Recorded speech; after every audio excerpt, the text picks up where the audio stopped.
नमस्कार, बहुत स्वागत है आपका। हिंदी खबर देख रहे हैं आप और मैं हूं आपके साथ श्रेया दीक्षित।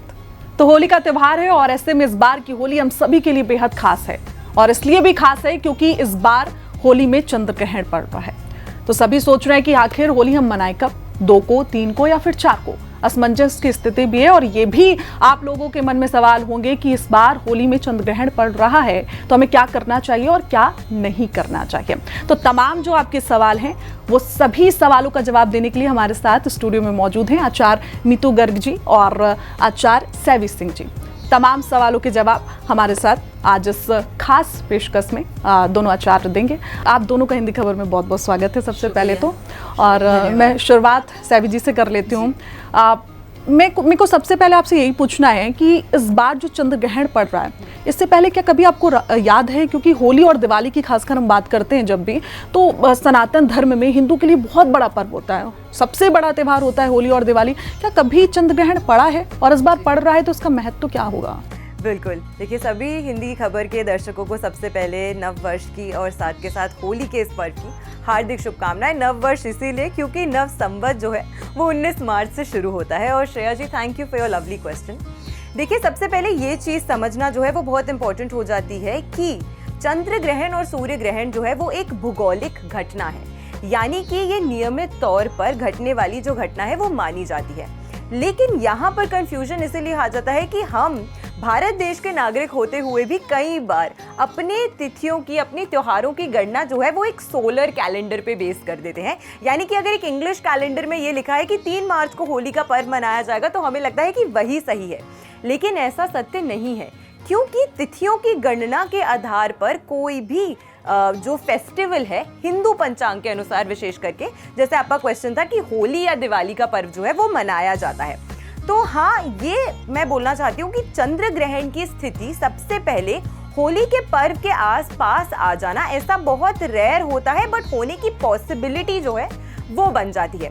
लेकिन इस बार की होली पे कंफ्यूजन विशेष करके इसीलिए है क्योंकि हर बार आम तौर पर जब हम होली मनाते हैं तो एक दिन पहले होली का दहन होता है और उसके इमीडिएट नेक्स्ट डे जो है वो होली का पर्व खेला जाता है। लेकिन इस वर्ष ऐसा नहीं है, इसीलिए लोगों के मन में जो आशंकाएं, डाउट्स, क्वेश्चंस, कंफ्यूजन जो है वो बहुत ज्यादा बढ़ गई है। 2 तारीख को इस बार होली का दहन का जो पर्व है वो मनाया जाएगा। 3 तारीख को चंद्र ग्रहण पड़ रहा है, यानी कि इस दिन कोई भी सांसारिक कार्यक्रम जो है वो नहीं किया जा सकता है और इसी वजह से 4 मार्च को 2026 में होली का पर्व जो है वो मनाया जाएगा।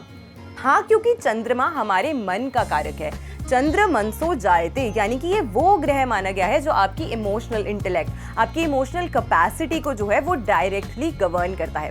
और क्योंकि हमारे बॉडी के अंदर, हमारे शरीर, मानव शरीर में 70% जल तत्व पाया जाता है और ये इसका नेतृत्व चंद्रमा करता है, तो जब ये ग्रह पीड़ित अवस्था में आ जाता है तो उसकी वजह से कहीं ना कहीं इसका जो इम्पैक्ट होता है हमारी साइकोलॉजी पे ज्यादा होता है। आमतौर पे आप देखते हैं कि जब कोई पर्व होता है, त्योहार होता है, लोग जो है वो आउट ऑफ द वे जाके सेलिब्रेट करते हैं, ज्यादा मौज मस्ती कर लेते हैं। इसीलिए होली के आसपास के पर्व पे हम देखते भी हैं कि काफी अनवांटेड मिस हैपनिंग्स जो है वो हो भी जाती हैं। और ऐसे में जब होली के ही पर्व के आसपास चंद्र ग्रहण पड़ जाता है तो उसका जो हमारी मनोस्थिति पर इम्पैक्ट होता है वो और ट्रबलसम हो सकता है। इसीलिए भी विशेष करके चंद्र ग्रहण के दौरान आपको कुछ उपाय करने चाहिए अपनी मानसिक स्थिति को, अपनी इमोशनल कैपेसिटी को बैलेंस, संतुलित करने के लिए, अपनी एंग्जाइटी को, अपने डिप्रेशन को काम करने के लिए कुछ छोटी छोटी रेमेडीज करनी चाहिए और फिर अगले दिन होली का पर्व जो है सपरिवार खुशी से मनाना चाहिए। ठीक है मीतू जी, मैं आपसे ही पूछ रही हूँ क्योंकि ग्रहण जब लगता है ना तो आम नागरिकों में डर होता है, मतलब सभी के अंदर डर होता है, क्योंकि ग्रहण का मतलब हम ये समझते हैं कि अशुभ। लेकिन क्या अगर आम भाषा में समझने की कोशिश करें तो ये अशुभ ही है या फिर इसके कुछ इस बार शुभ संकेत भी, और कैसे लोग इसे समझ पाएंगे कि ग्रहण अच्छा भी है या बुरा है, कैसे समझाएंगे आप? सबसे पहले हिंदी खबर के सभी दर्शकों को मेरा प्यार भरा नमस्कार। होली की बहुत बहुत शुभकामनाएं और नव वर्ष की भी आप सभी को बहुत बहुत शुभकामनाएं। देखिए श्रेया जी ने पूछा क्या ग्रहण का असर हम सबके ऊपर सकारात्मक पड़ता है या नकारात्मक भी पड़ता है, दोनों पहलुओं पर हम बात करेंगे। सबसे पहले मैं बताना चाहूँगी जो ग्रहण लग रहा है वो 3 मार्च को लग रहा है, सिंह राशि में लग रहा है और मघा नक्षत्र में लग रहा है।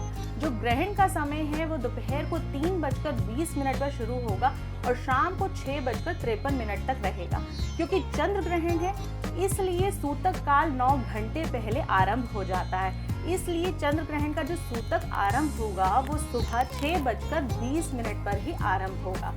तो और चंद्र ग्रहण का जब समाप्ति हो जाएगी उसके बाद हमें स्नान दान करना चाहिए, ताकि जो उसकी अशुभता है हमारे मन पर या हमारे घर पर जो लगी है वो पवित्र हो पाए और जो नकारात्मकता है वो हमारे घर से निकलकर बाहर निकल जाए। हाँ बिल्कुल, ग्रहण का जो असर है हमेशा पॉजिटिव और नेगेटिव दोनों एस्पेक्ट्स में देखा जाता है। हम प्रत्येक राशि के हिसाब से बात करेंगे कि हर राशि वालों पर आखिर इस ग्रहण का क्या असर पड़ेगा, क्या चीजें उन्हें करनी चाहिए, क्या उपाय उन्हें करने चाहिए ताकि इस ग्रहण से उनका बचाव हो सके। ठीक है, तो आप राशियों का कुछ जिक्र कर लेते हैं। सभी जी बताएंगी मेष और वृश्चिक राशियों पर क्या असर रहेगा इस बार के चंद्र ग्रहण का। बिल्कुल, देखिए नीतू जी ने पहले ही ये बताया कि ये जो ग्रहण है ये सिंह राशि में लग रहा है। राशि चक्र की जो पहली राशि है वो मेष राशि है और मेष राशि के पंचम भाव में ये ग्रहण की स्थिति जो है वो बन रही है। अब पंचम भाव आपकी प्लानिंग का भाव है, पंचम भाव संतान सुख का भी भाव है, पंचम भाव आपके लव रिलेशनशिप्स का भी भाव है। तो आप लाइफ के किस पड़ाव पर अभी हैं उसके हिसाब से इसका जो प्रभाव है वो अलग अलग एरियाज पे आपको देखने को मिल सकता है। लेकिन विशेष करके क्योंकि पंचम भाव लक्ष्मी स्थान है, त्रिकोण भाव माना गया है कुंडली का, तो ऐसे में अपनी फाइनेंशियल प्लानिंग को मेष राशि वाले जातकों को विशेष करके इस ग्रहण के दौरान थोड़ा संभल कर सतर्क रहकर करने की जरूरत है। दूसरी चीज ये भी है कि जब ग्रहण की स्थिति आती है तो कहा जाता है शास्त्र में कि एटलीस्ट 45 डेज तक का जो इसका इम्पैक्ट होता है, 45 दिन बाद तक भी चंद्र ग्रहण और सूर्य ग्रहण के पड़ने का इम्पैक्ट होता है। यानी कि आज की हम इस जो आपको हम अभी बता रहे हैं इन्फॉर्मेशन, इसमें सिर्फ आपको इसी पे रिलाई नहीं करना है कि ये इन्फॉर्मेशन सिर्फ एक दिन के लिए है, नहीं, आने वाले 45 दिन तक आपके साथ क्या घटित हो सकता है उन सभी चीजों को हम आपको आज बता रहे हैं। तो ऐसे में पंचम भाव जब पीड़ित होगा तो अपनी फाइनेंशियल प्लानिंग पे थोड़ा सा ख्याल रखिए। जो बच्चे एजुकेशन की फील्ड से जुड़े हुए हैं, क्योंकि मार्च अप्रैल का जो समय होता है ये बोर्ड एग्जाम्स भी काफ़ी सारे बच्चे अपने जो है एग्जाम्स लिख रहे होते हैं, तो अपनी पढ़ाई पर विशेष करके आपको इस समय के दौरान कॉन्सेंट्रेट करना है। और रेमेडी आपको क्या करनी है इस समय के दौरान, विशेष करके लाल रंग की जो दाल होती है मसूर की, वो आपको दान जरूर करनी चाहिए। जितना दान पुण्य का कर्म आप करते हैं उतना ये सभी राशियों के लिए कि मेष? नहीं, सिर्फ मेष राशि वालों के लिए। सभी राशियों के लिए अगर हम बताएं तो क्योंकि चंद्रमा को ग्रहण लग रहा है तो चंद्र से जुड़ी हुई चीजों का तो दान आपको करना ही है।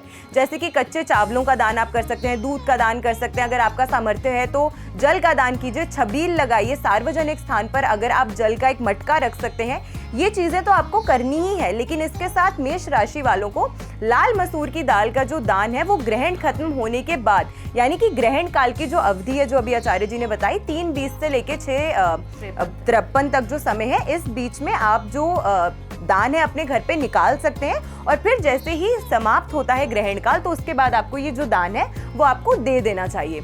ये मेष राशि के जातकों को विशेष करके करना चाहिए। वृष राशि की अगर हम बात करते हैं तो वृष राशि के सुख भाव में, चतुर्थ भाव में ये ग्रहण की स्थिति जो है वो बन रही है। और वृष राशि जो मानी गई है वैसे ही राशि चक्र की दूसरी राशि है। दूसरी राशि मतलब आपका कुटुंब का भाव, आपकी वाणी का भाव, आप कैसे दूसरों के साथ कम्युनिकेट करते हैं। और सुख भाव जो है आपके लिए वो आपकी हैप्पीनेस है। मदर के स्वास्थ्य का विशेष करके इन राशि वालों को जरूर ख्याल रखना चाहिए इन 45 डेज के स्पैन के अंतर्गत। दूसरी चीज, इस समय के दौरान प्रॉपर्टी से जुड़ी हुई अगर कोई डील कर रहे हैं, प्रॉपर्टी बेच रहे हैं, प्रॉपर्टी खरीदने का सोच रहे हैं, रियल एस्टेट में पैसा लगाने का सोच रहे हैं, प्लीज हर चीज को स्पष्टता से करने का प्रयास कीजिएगा। कहीं भी ग्रे एरिया जो है वो आपके लिए नहीं रहना चाहिए। अगर मैं दान की बात करूं तो इन लोगों को विशेष करके कच्चे दूध का दान जो है वो जरूर करना चाहिए। इससे इनको काफी ज्यादा लाभ जो है वो मिलेगा। और जब चंद्र ग्रहण समाप्त हो जाता है तो सभी राशि के जातकों को स्नान जरूर करना चाहिए, स्वच्छ वस्त्र धारण करने चाहिए और पूरे घर में गंगा जल का छिड़काव ये सभी राशि के जातकों को जरूर करना चाहिए। मीतू जी, मिथुन और कर्क, मिथुन राशि वालों के लिए जो ग्रहण लग रहा है वो उनके तीसरे भाव में लग रहा है। तीसरा भाव हमें देता है साहस, देता है पराक्रम, देता है हमें शक्ति देता है।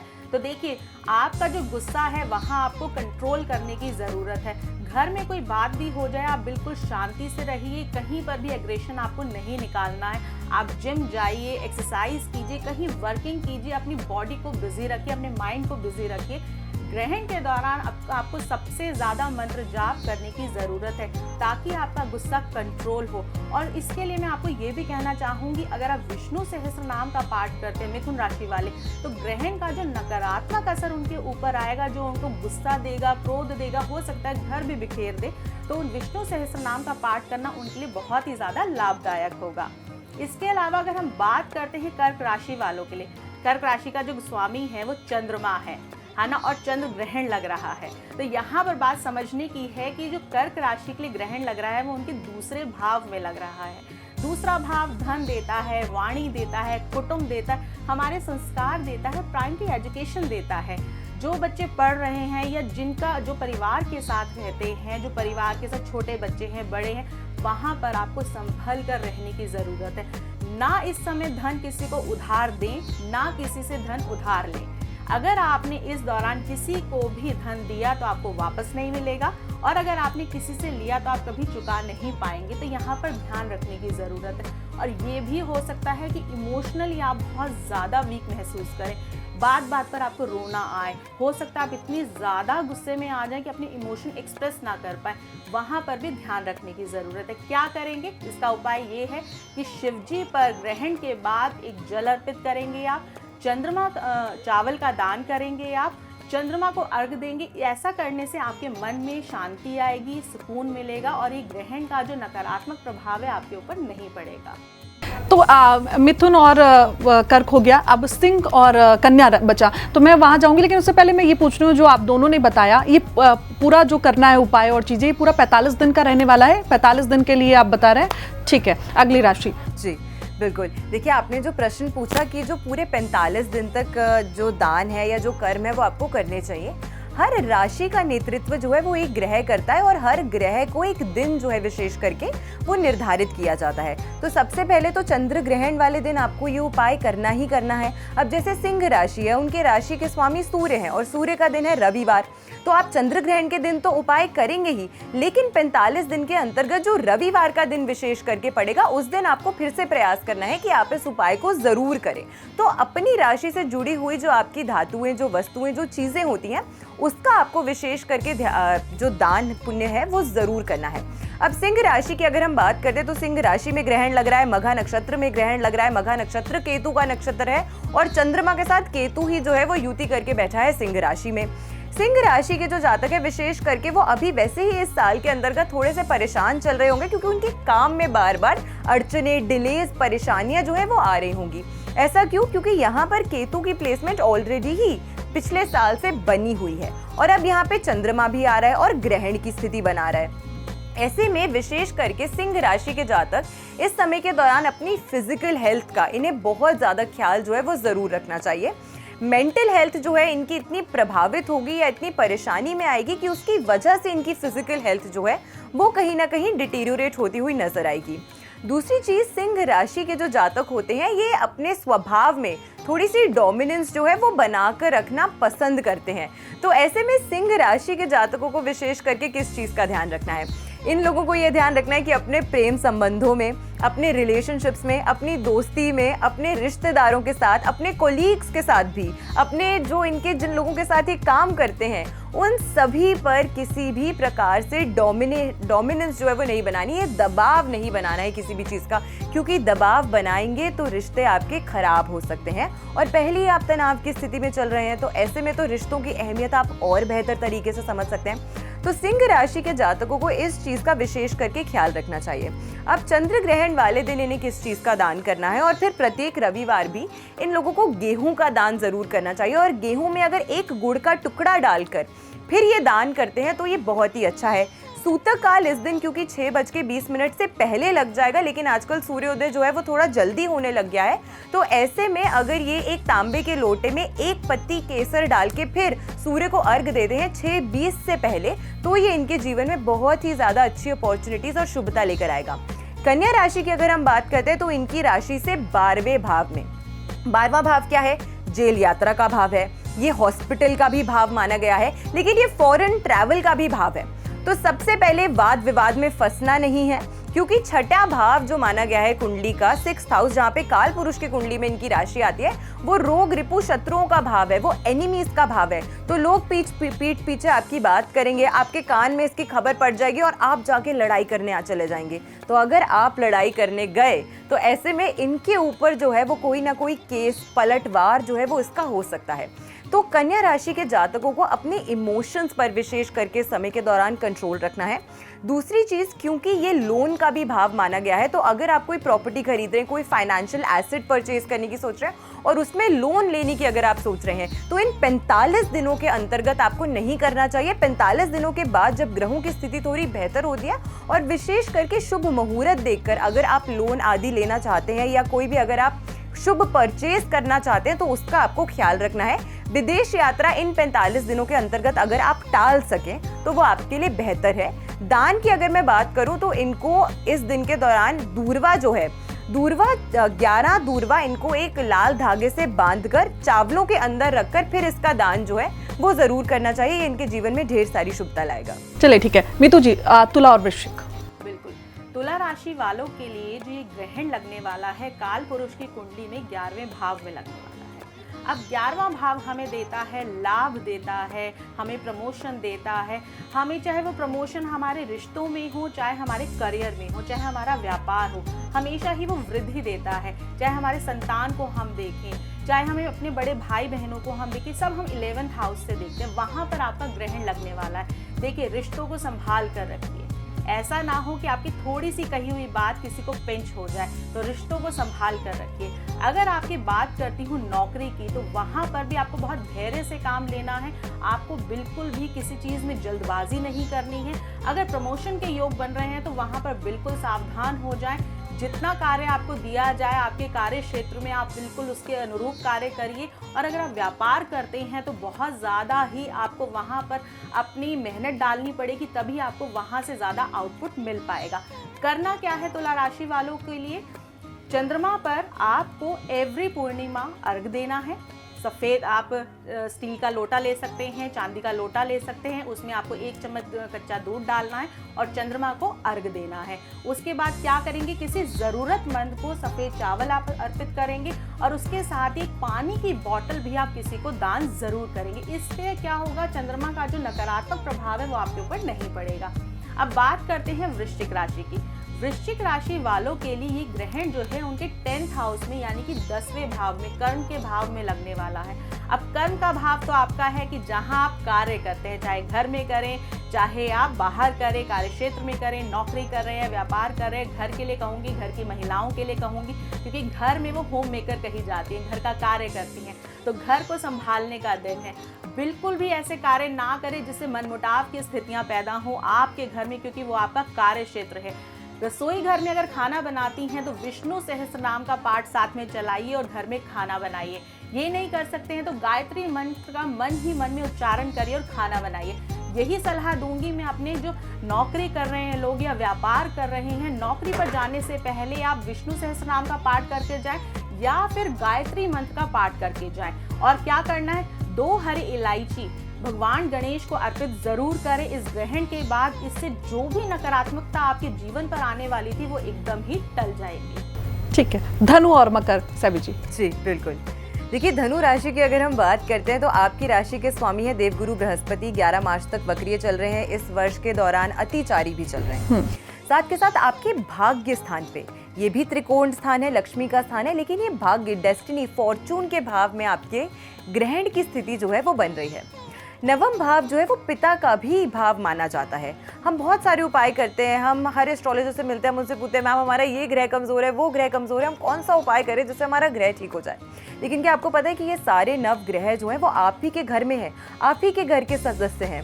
सूर्य जो है वो पिता का नेतृत्व करते हैं। तो ऐसे में अगर आप प्रतिदिन सिर्फ अपने पिता से आशीर्वाद भी ले लें तो आपका सूर्य इतना स्ट्रांग हो जाएगा कि किसी और रेमेडी की आपको ज़रूरत नहीं है। लेकिन आज के पास ना हमारे पास इतना टाइम है और ना हमारी इच्छा है। खैर, अगर हम धनु राशि की बात करते हैं तो विशेष करके धनु राशि के लिए, क्योंकि 9वां भाव में ये ग्रहण की स्थिति बन रही है और 9वां भाव फॉरेन ट्रैवल्स का भी भाव है, ये लॉन्ग डिस्टेंस ट्रैवल का भाव माना गया है। ये भाव हायर एजुकेशन का भी भाव माना गया है। ये धर्म कर्म के कार्य से जुड़ने का भी भाव है। जो बच्चे रिसर्च के क्षेत्र में कार्य करते हैं उनके लिए ये रिसर्च ओरिएंटेड भाव भी माना गया है। तो ऐसे में इस साल के अंतर्गत और विशेष करके इस चंद्र ग्रहण के दौरान इनको क्या करना है, इनको केसर की पत्ती लेनी है और साथ में चांदी का एक छोटा सा टुकड़ा लेना है। इसे एक पीले कपड़े में या फिर ऑफ वाइट कलर के कपड़े में बांधकर इसे अपने अपने वॉलेट में कैरी करना है हमेशा। आपके जीवन में जो भी ऑब्स्टिकल्स, नेगेटिविटी, परेशानियां आ रही हैं, अपॉर्चुनिटीज की कमी आ रही है, मेहनत बहुत कर रहे हैं मैम बट अपॉर्चुनिटीज नहीं मिल पा रही हैं।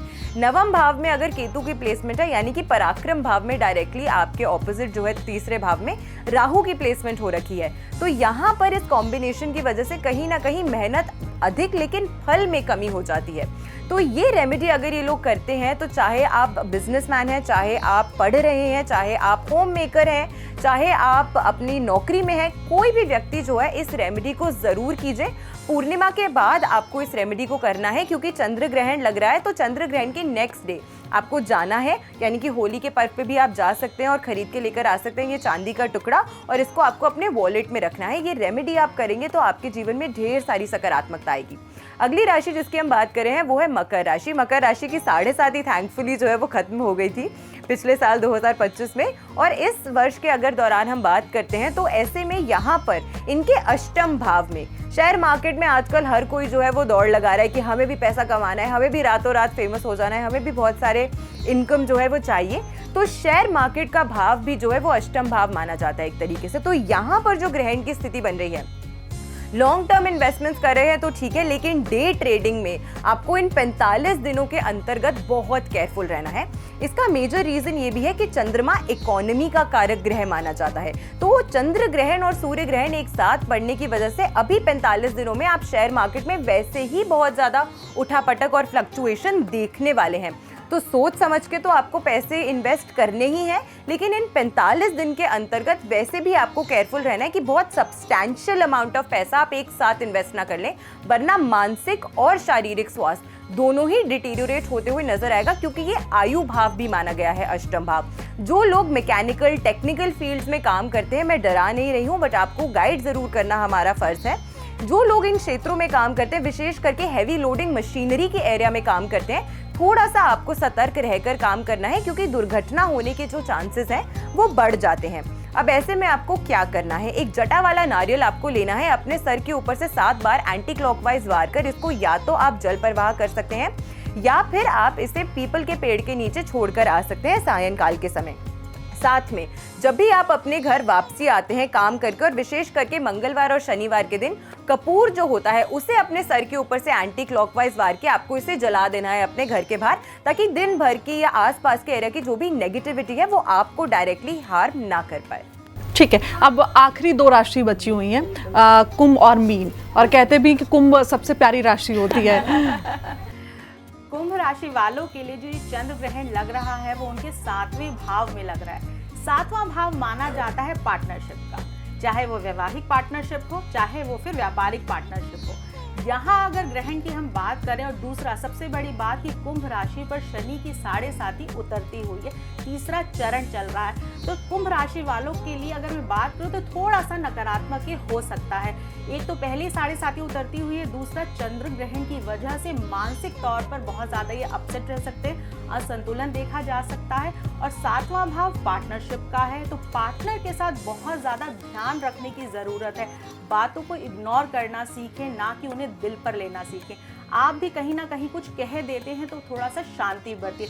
देखिए, वैवाहिक जीवन में जो 7.5 उतरती हुई है कहीं ना कहीं आपको कष्ट दे रही है, और ये चंद्र ग्रहण मिलाकर उसमें 2+2 4 कर रहा है। तो यहाँ पर आपको बहुत ज्यादा वैवाहिक जीवन में संभल कर चलने की जरूरत है। दूसरा, आपको इमोशनल या बहुत ज़्यादा स्टक हो सकता है, आपको लग सकता है कि कोई मेरी बात समझ नहीं रहा है, या मैं किसी को समझना नहीं चाह रही हूँ, पूरी दुनिया मेरे खिलाफ हो गई है। तो यहाँ पर आपको थोड़ा सा सब्र रखने की ज़रूरत है। ओम का उच्चारण लगातार करते रहें, और क्या करें, शनिवार को जाइए, शनि मंदिर में जाइए, सरसों के तेल का एक दिया लगाइए। अगर आप ऐसा करते हैं तो 7.5 से भी आपको शांति मिलेगी जो नकारात्मक प्रभाव पड़ रहे हैं, और चंद्र ग्रहण से जो आपको नकारात्मकता मिलेगी वहां पर भी इसके प्रभाव सकारात्मकता में बदल जाएंगे। अब बात करते हैं आखिरी राशि मीन राशि की। मीन राशि के जो देवगुरु हैं वो गुरु बृहस्पति हैं, और मीन राशि वालों पर 7.5 का ये दूसरा चरण चल रहा है। तो सबसे ज़्यादा अपसेट तो मीन राशि वाले हैं। हालांकि करियर में इन्हें बहुत ज़्यादा अप एंड डाउन्स देखने को मिल रहे हैं और अब ज़्यादा मिल रहे हैं, बहुत ज़्यादा करियर की ग्रोथ भी कर रहे हैं। जो चीज़ें आपने उम्मीद नहीं की थी अचानक से हो रही है। क्यों हो रही हैं? क्योंकि सडन चीज़ें आपके जीवन में लिखा है। 7.5 जब मिलती है, शनि महाराज बहुत अच्छा देते हैं, छप्पड़ फाड़ कर देते हैं। मीन राशि वालों के लिए वक्त है कि शनि महाराज से वो जितना ले सकते हैं लें। और दूसरा, जब चंद्र ग्रहण लग रहा है, मानसिक तौर पे आप बहुत ज़्यादा असंतुलित महसूस कर सकते हैं, इमोशनली बहुत ज़्यादा स्टक हो सकते हैं। क्या करना है? चांदी की चेन आपको पहननी है, 7 मुखी रुद्राक्ष आप पहनिए और अपने घर में 5 मुखी रुद्राक्ष रखिए। अगर आप ऐसा करते हैं तो उसकी रुद्राक्ष की जो पॉजिटिव एनर्जी है वो आपके पूरे घर में आएगी और आपका जीवन बहुत ज़्यादा सकारात्मकता से भर जाएगा। और मुझे ये समझ में आया, 12 राशियों का जो विवरण आप दोनों ने सुनाया, गुस्सा नहीं करना है, इग्नोर चीज़ों को करना सीखना है, और मुझे लगता है ये पूरे साल करना चाहिए, है ना, और हमेशा करना ये चाहिए। तो हर किसी को करना चाहिए ना, जीवन जीने का तरीका ही होना चाहिए। ये अच्छी बात है कि आपको पता चल गया है कि ग्रहण के समय मतलब ये चीज़ें, लेकिन अब मुझे लगता है कि पूरी लाइफ आपको ये चीज़ फॉलो करनी चाहिए। आगे बढ़ेंगे, और अब ग्रहण का अगर हम जिक्र कर रहे हैं तो ऐसे में ग्रहण कितना मतलब होली में इस बार प्रभाव डालेगा? जी बिल्कुल। देखिए श्रेया जी, बहुत इंपॉर्टेंट क्वेश्चन आपने पूछा है कि ग्रहण का प्रभाव होली पर कितना पड़ेगा। वैसे तो अगर आप गिनती से देखते हैं तो 3:20 पर जो ग्रहण है वो शुरू हो रहा है, और लगभग क्योंकि लॉन्गिट्यूड लैटिट्यूड का फ़र्क होता है देश भर में, तो इसीलिए 2-4 मिनट ऊपर नीचे होता है। तो 6:46 या कहीं पर 6:53 एट मैक्स जो है ये ग्रहण का समाप्ति काल होगा। और क्योंकि अभी के दिनों में जो हमारा दिन है, अभी बहुत जल्दी अंधेरा नहीं होता है, तो ऑलमोस्ट 6:23 के आसपास मेजॉरिटी जो हमारे देश का ईस्टर्न भाग है, यानी कि वेस्ट बंगाल का जो एरिया हो गया, नॉर्थ ईस्टर्न स्टेट्स जो है हमारे देश की, वहाँ पर ये जो चंद्र ग्रहण है वो कुल अवधि उसकी 20 मिनट 28 सेकंड तक दिखने वाला है, पूर्ण चंद्र ग्रहण। इसी वजह से कहा जा रहा है कि भारत पर इसका जो प्रभाव है वो देखने को मिलेगा। और काफ़ी सारे लोग ये भी बोलेंगे कि मैम बस 20 मिनट में इतनी ज़्यादा उथल पुथल, लेकिन चंद्रमा और सूर्य वो ग्रह जो है वो पृथ्वी से भले ही इतनी दूर है, लेकिन फिर भी तो नियमित तौर से हमें रोशनी जो है वो इतनी दूर से अपना प्रकाश जो है वो देते ही हैं। तो जब ये ग्रह पीड़ित अवस्था में आते हैं तो उसका इम्पैक्ट देखने को मिलता है। दूसरी चीज़ ये है कि हमारी बॉडी में 70%, हमारी ब्रेन में लगभग 75% वाटर है, और पूरी पृथ्वी पे भी अगर आप देखते हैं तो 70 से 72% वाटर जो है पाया जाता है। अगर चंद्र ग्रहण की अवस्था में या अमावस्या पूर्णिमा तिथि पर ज्वार भाटा जो है वो समुद्र में आ सकता है, तो आप वही सोचिए कि वही ज्वार भाटा जब एक व्यक्ति, एक मनुष्य ह्यूमन बॉडी में आएगा तो इसका आपकी साइकोलॉजी पे क्या इम्पैक्ट होगा। इसी वजह से, क्योंकि होली का पर्व आमतौर पर लोग जल से ज्यादा खेलते हैं, वाटर एलिमेंट पसंद करने वाला, जहाँ पे फायर एलिमेंट हाई होता है दिवाली के पर्व पर, वैसे ही होली के पर्व पर वाटर एलिमेंट यानी कि चंद्रमा प्रभावित तत्व जो है वो सबसे ज्यादा हाई होता है। इसी कारण से होली पर चंद्र ग्रहण का जो नकारात्मक प्रभाव है वो और अधिक होता हुआ नजर आएगा। तो डरना नहीं है, घबराना नहीं है। आज हमारे शो के माध्यम से आचार्य जी ने भी, मैंने भी आप सभी को इसी बात को बताने का प्रयास किया कि डर और घबराहट किसी भी चीज का सलूशन नहीं है, लेकिन छोटी छोटी रेमेडीज आपकी लाइफ को बेहतर कर सकती हैं। जी, तो मुझे लगता है, उम्मीद है कि आप लोगों को सभी सवालों के जवाब मिल गए होंगे। तो इस बार जो चंद्र ग्रहण पड़ रहा है उससे घबराने की जरूरत नहीं है। ये छोटे छोटे उपाय हैं जिनको करके आप सही तरीके से रह सकते हैं और अपने जीवन में, जैसा कि अभी हमारे दोनों आचार्य ने इस बात का जिक्र भी किया कि अगर आप भगवान का जाप करते हैं, उस दिन चंद्र ग्रहण जिस दिन पड़ रहा है, तो जो क्षमता होती है मैनिफेस्टिंग की वो थोड़ी और ज्यादा बढ़ जाती है, शक्ति और ज्यादा बढ़ जाती है।